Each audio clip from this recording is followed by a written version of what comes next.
Hola, en este siguiente grupo de videos vamos a reforzar los conceptos que se han venido planteando inicialmente sobre el perfil del Estado constitucional. En esta serie vamos a trabajar conceptos como la decisión democrática y la relación que existe entre la decisión democrática y la justicia constitucional. En esta primera presentación sobre este tema, vamos a tratar de cubrir los temas que aparecen en la pantalla, características del Estado constitucional, las condiciones de constitucionalización que desarrolla el profesor Ricardo Guastini, la Constitución como norma jurídica, como decisión existencial y sobre todo como pacto político. Y en cuarto y último lugar, vamos a trabajar la cuestión de la decisión democrática y la justicia constitucional, donde revisaremos el debate general entre Kelsen y Schmidt sobre el control constitucional. En este primer video, de los que se sucederán, nos tocará empezar con la cuestión de las características del Estado constitucional. Entonces, vamos a descomponer este primer tema en la eh, presentación de características básicas sobre el Estado de Derecho, el Estado social de derecho, el Estado constitucional de derecho y el concepto de economía social de mercado.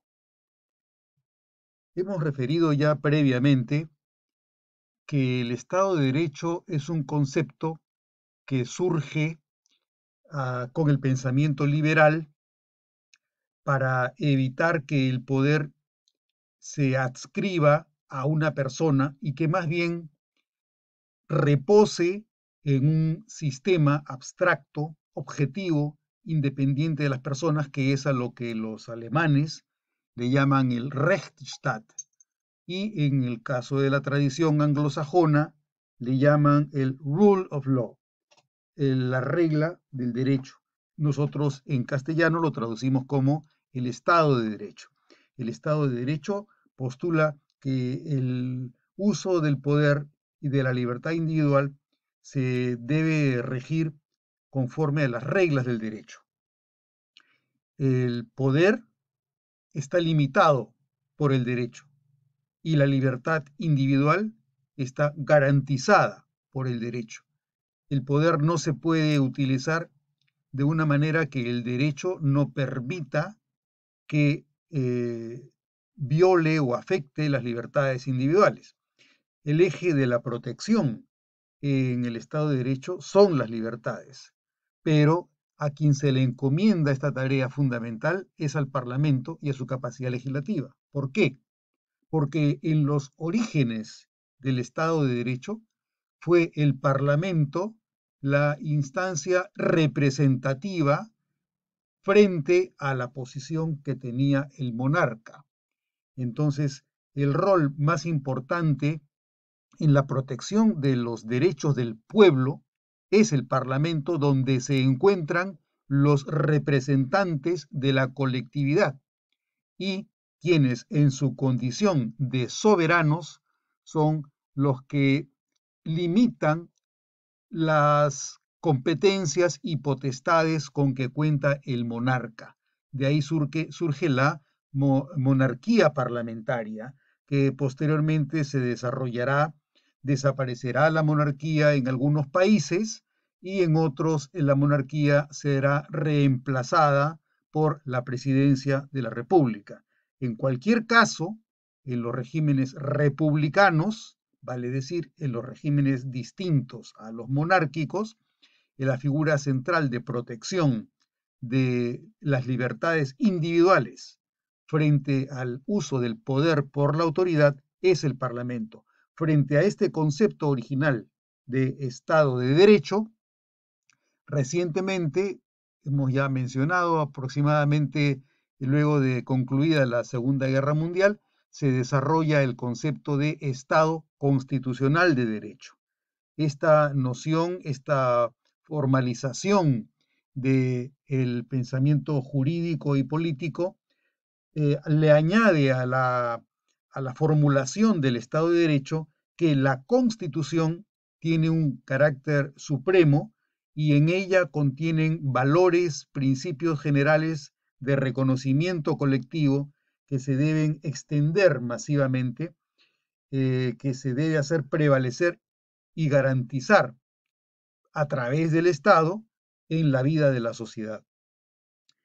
En el Estado constitucional de derecho se confía esta tarea de mantenimiento de los valores y principios éticos y generales de reconocimiento de los derechos y de las formas de coexistir. Esta tarea se le confía de manera especial a la justicia constitucional.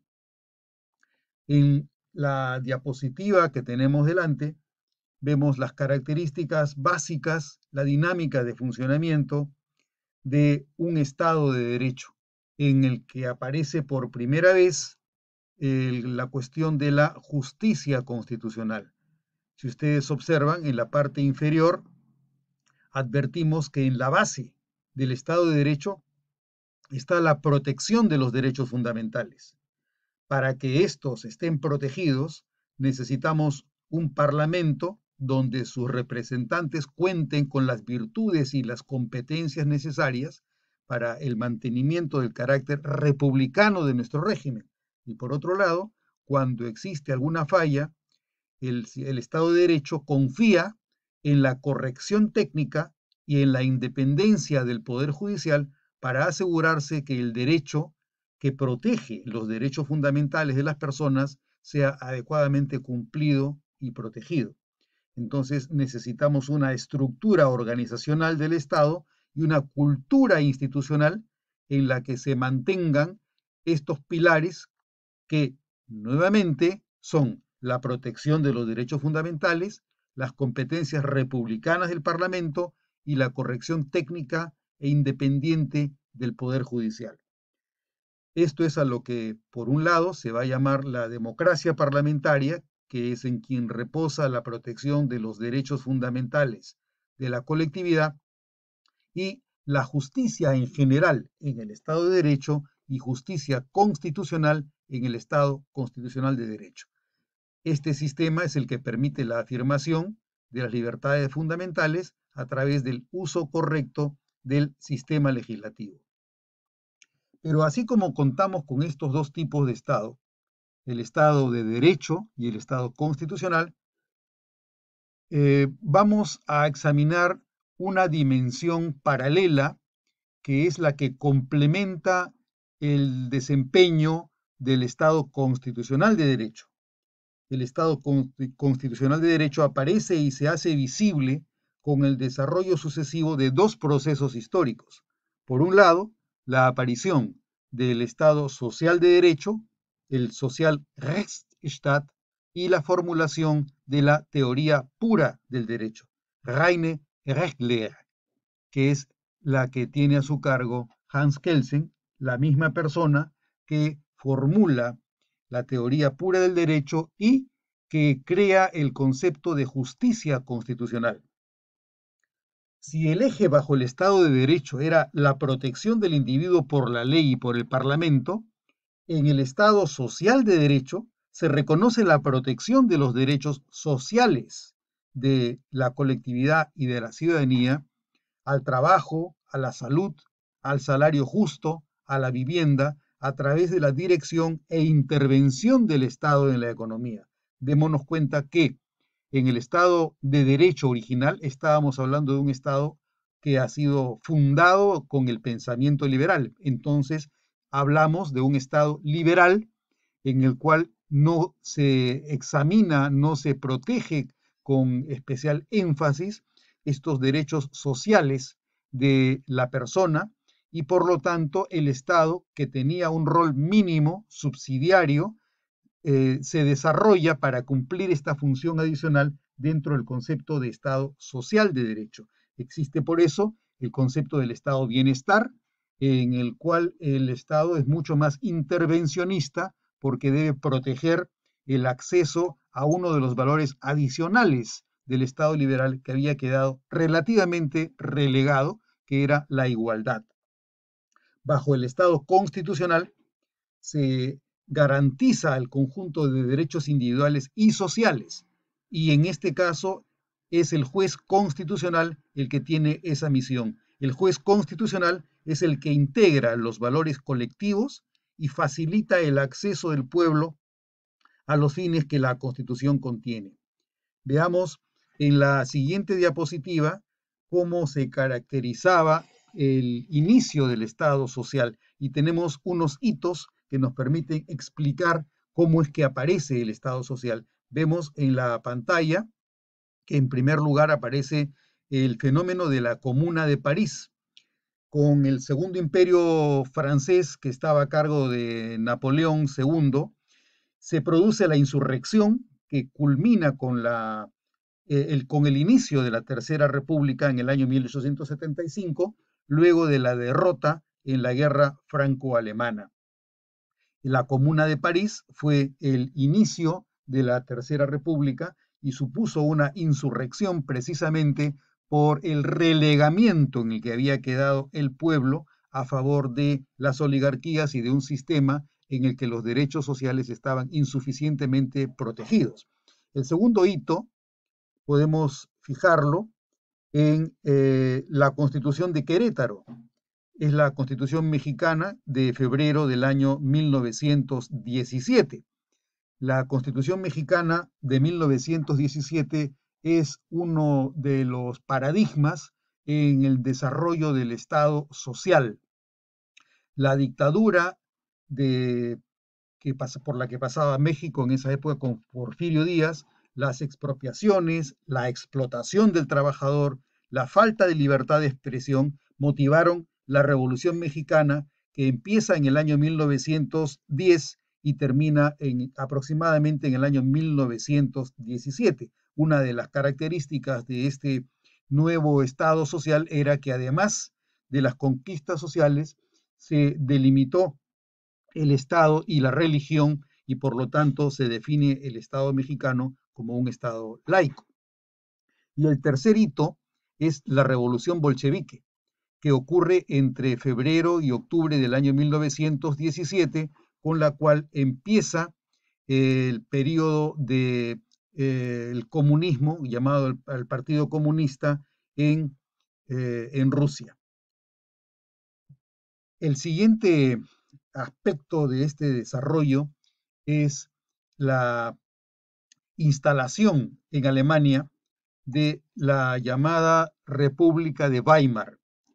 La República de Weimar sucedió a la caída del Imperio alemán cuando Guillermo II llega a ser derrocado y se inicia un periodo republicano. Durante este periodo inicial, si bien existía esta Constitución de agosto del año 1919, a la que se llamó la Constitución de Weimar, en cuyo texto se reconocen los derechos sociales del trabajador, de los ciudadanos en general, además de otras características propias del régimen político, como el rol que tenía el Parlamento dentro de este sistema, que es el sistema del que se valió precisamente el nacionalsocialismo para dejar sin efecto la república y pasar al tercer imperio alemán que tuvo a su cargo Hitler. Luego de la Segunda Guerra Mundial se termina con la economía social de mercado que se reconoce en la Constitución alemana del año 1947, cuyo promotor central desde el punto de vista político fue Ludwig Erhard, que pertenecía al CDU, tomando él las ideas que habían desarrollado previamente los economistas Walter Eucken y Alfred Müller-Armack, que era una tercera vía entre el liberalismo y el comunismo. Con ellos empieza a formularse un concepto adicional en las constituciones, que era el desarrollo del concepto de la economía social de mercado paralela al liberalismo reinante.